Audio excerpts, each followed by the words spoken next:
एक छोटे से गांव में रामू नाम का एक गरीब किसान रहता था।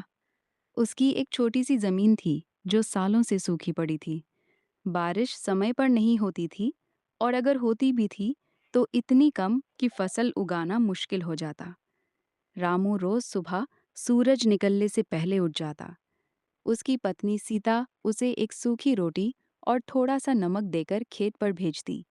उसके कपड़े पुराने और फटे हुए थे, लेकिन उसके मन में एक उम्मीद थी, एक दिन मेरी मेहनत जरूर रंग लाएगी।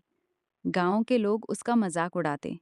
अरे रामू, ये जमीन तो बंजर है, इसमें कुछ नहीं उग सकता। लेकिन रामू हार मानने वालों में से नहीं था। उसने ठान लिया कि वो अपनी जमीन को उपजाऊ बनाएगा। रोज खेत में जाकर मिट्टी खोदता, पत्थर हटाता और हाथों से कुआं खोदने लगा। गर्मी इतनी तेज होती कि जमीन जलती थी, फिर भी वो बिना रुके काम करता रहा।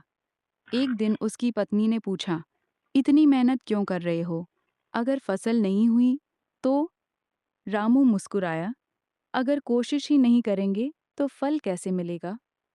कई महीनों की मेहनत के बाद आखिरकार कुएं में थोड़ा पानी मिला। उसने तुरंत बीज बोए और रोज उन्हें पानी देने लगा।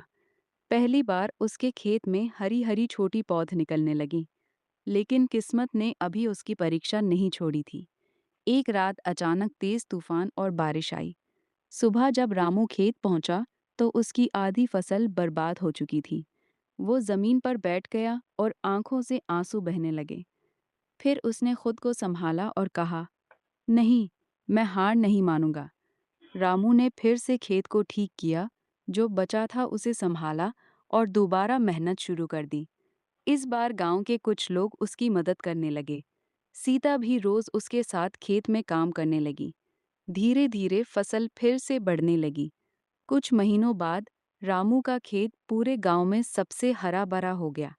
उसकी फसल इतनी अच्छी हुई कि उसने पहली बार बाजार में अनाज बेचा और अच्छा पैसा मिला। गांव के वही लोग जो पहले उसका मजाक उड़ाते थे, अब उसकी तारीफ करने लगे। रामू, तुमने कमाल कर दिया। रामू बस मुस्कुराकर बोला, ये मेहनत का फल है। उसने अपने पैसे से नया घर बनाया, बच्चों को स्कूल भेजा और दूसरे किसानों की भी मदद की। अब वो सिर्फ एक गरीब किसान नहीं रहा, वो पूरे गांव के लिए प्रेरणा बन गया।